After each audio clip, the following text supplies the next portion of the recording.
you can see the little grooves machined into them for different wire sizes. There's only 6 or 7 holes there. This is 30 gauge wire, and I notice it's even got quite a bit of slop in it. So it would be nice if they came with more of those. But in the future, maybe I'll just buy some nozzles and clamp them in that between those blocks. So there's nothing really bad about it. Just things you got to work around.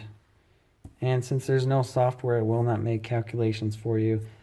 Say you wanted to wind 1,000 turns on this, and you needed to know the outside diameter and the resistance that it would be with, say, 30 gauge wire. Well, it won't tell you that. But if you get online, just search Air Core Calculator. You'll find them. They're free, easy to use. Indicator lights, I won't go through any of that. Button functions, some of these I left blank. Either I don't know what they do or I don't need them. And we'll just get right into winding. So if you want to save the program, as soon as you start it, you're going to press Start Step and assign a number to it. And then you're going to go programming like you would any other coil. And we'll do that right now. Turn the power on. It always moves to the home position when you first turn it on. Now, we're going to ignore this, say that was a 0, and we're going to save a new file. This is going to be our first one. We're going to press Start Step 1 and Enter, and now it's saved. Ready lights on, turns lights on. When we press Edit and Enter, the shift light comes on. Now the shift is the starting position. We can use these arrows right here to move the feed arm, as you can see it move, to the start position. I've been using a little straight edge with a point on it to line that up just right.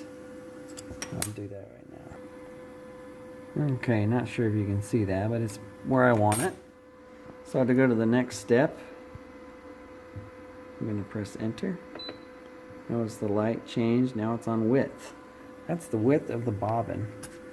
And I can either just measure it with dial calipers, or once again, I can use the arrows, which is what I'm going to do. And I'll use my straight edge again to line it up. Okay, so that's lined up. Now say I just measured this, and the measurement was 29.86. I just type in 29.86. And then press Enter. Now the pitch, that is the wire diameter, but let's say you only wanted to wind 10 turns on here. You could just do the math and then put in whatever number you need, and it'll evenly space them out. For me, I'm doing a tight wound coil, so that's the actual wire diameter, 0.270 millimeters. We'll press Enter to go to the next step. Turns, let's say I want 365 turns.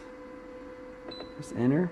Now S slow means start slow. That means if I put in 5 here, the first 5 turns are going to go at a really low RPM. Then the rest of it's going to go at a high RPM. Now E slow means end slow. So if I put a 5 in here, that means the last 5 turns are going to go slow. HS means high speed. This is kind of weird because you can't just put in the RPM you want. And somewhere in the software in this thing, it changes depending, I think, on the wire diameter or the pitch you put in. So I wrote this chart down, but then when I did a different setup with a different size wire, all these numbers changed. But basically, the max number you can get is 1650 RPMs on the high speed setting. And on the low speed, everything I've tried so far was just 100 RPMs. The instructions say that's adjustable, but I haven't figured that out yet, so not a big deal though. 100 RPMs is slow enough for me. Anyways, the high speed, we've chosen 15. So if we use the high speed, we're going to put a 0 on the low speed and vice versa. The fun setting, I have no idea what that does. If you figure it out, post in the comments, that'd be great. Press Enter one more time. Now we're back to the shift light. Press Edit. Now the ready light, the turns light's on, means we're ready to start winding. Oh, but we have one other problem here. When the feed direction light is on, it's going to start from the inside or the left side and feed to the right. So we need to get that back to the start position. All we have to do is press start. And the reason why it was out there is because we used the arrows when we were doing the width of the bobbin. If we just put the numbers in, it won't need to move and it'll already be in that position. Then you only need to press start once and it'll start turning. So let me get this coil, this wire hooked up, and we'll wind this coil. Okay, I just use a piece of double stick tape to hold that on, and we'll press start and watch the first 5 turns go slow, and then it'll go full speed after that. Here it's counting the turns. I push the RPM button, it shows me 1000 RPM.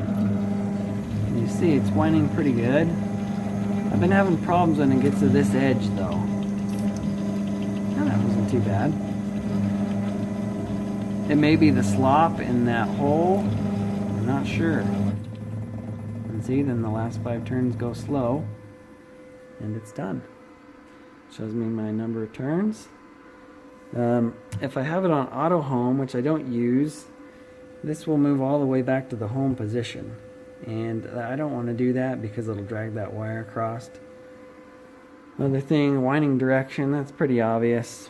With the light on, it turns the way that it did.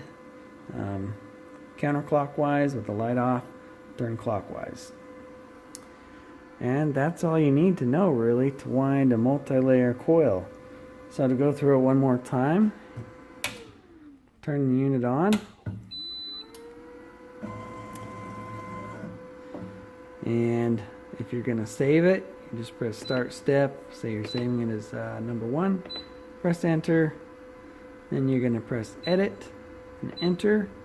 Your shift, that's your start position. Your width of your bobbin.